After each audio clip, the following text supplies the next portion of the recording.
Пожалуйста. Спасибо. Как в республике?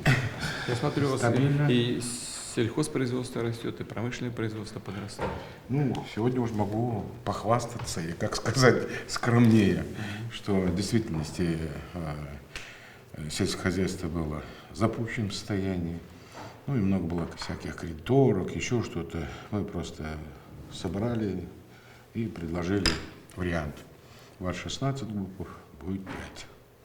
Ну, заработали все. И сегодня, Владимир, урожайность от 15-16. Сегодня в республике овес более 30 центнеров с гектара. Ячмень около 40, а пшеница и 40, и 45, а в некоторых районах и больше 50. А кукурузу мы зашли даже за 75. То есть мы собрали общий, если такой взять урожай зерновых, за 280, по-моему, тысяч тонн урожая. Кроме того, мы повысили мелкорогатый скот. У нас он был как бы чуть ли не 0, в ГУПах я имею в виду. Население-то у нас до 300 тысяч. У нас в целом в республике.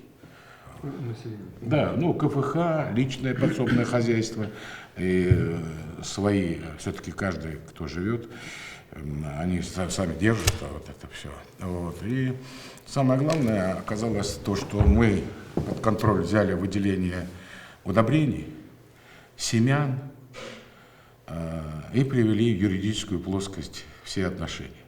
Ну, представь себе, вот в прошлом году, ну, праздник урожая, да? Ну, картошка дошла до 80-85 рублей килограмм. Правительство сработало. Мы довели до 17 рублей, 20-25 рублей. Сегодня до 30 рублей картошку. И в этом году уже мы увеличили посевные. В первую очередь надо людям, что нужно-то? Корзина продовольственная-то, она должна формироваться как-то. И сработали так, что 2 раза увеличивали на этот год посевные в части картофельных и овощных продуктов. Ну и чтобы сбить цену, очень серьезную цену, которую там поднимали, так скажем, перекупщики, мы взяли и ярмарки стали проводить. Очень правильно. И мы их за год, 22 год, по-моему, более 30 провели. Надо только условия создавать для людей. Все создали. Мы сделали, как главы района, городов площадку делают. Все заранее мы планируем и по графику идем. А вот перед праздниками Курбан-Байрам, ну, основное население, когда там вот, урожа, там, то мы за неделю или за 3 дня, прям ежедневно, брали и на 15-20% дешевле, чем на рынке.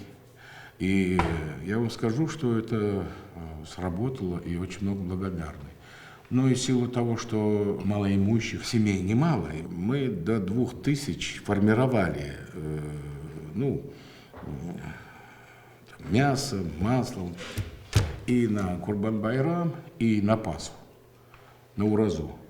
Мы, значит, каждую поименно, по семьям, ну там главы администрации сельских поселений, и религиозных привлекали, и имамы, вот они давали списки, и мы прям вот по районам развозили волонтерами, вот. И уже после того, как у нас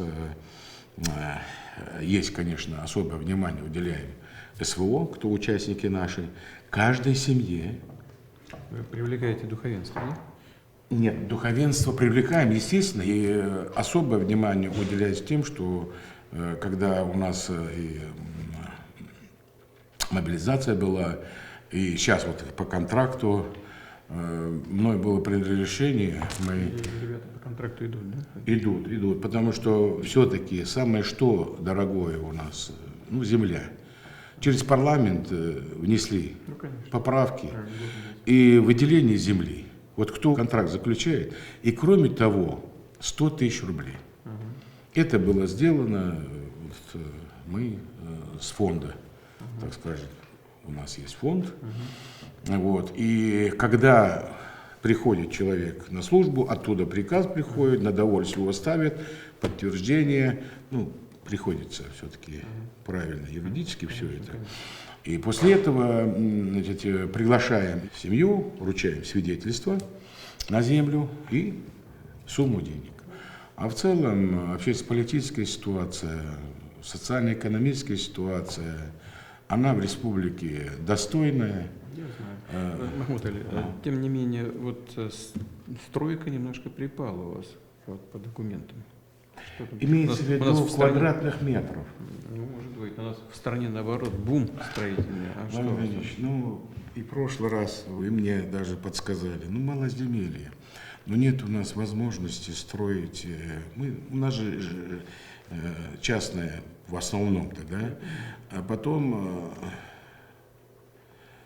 более 500 судов. А что такое? Ну, беда с землей там много, наносного. Нарушение, да? Вот это все вещи административного характера. На самом деле, то, что вы говорите по нарушениям в сфере землепользования, это отголоски того, что еще было, наверное, раньше, связано с нарушением норм соответствующих и интересов людей. В конечном итоге все это сказывается. Абсолютно. Все наследство досталось. Могу сказать, что при правительстве этого не происходит. А в наследство попалось, ну, представляете, вот я недавно, 16-го года получаю решение суда. С 12-го года я должен выделить 240 квадратов. То есть там, то это такое... Вот, знаете, надо смотреть неформально, с тем, чтобы обеспечивать интересы людей, которые проживают на этой земле.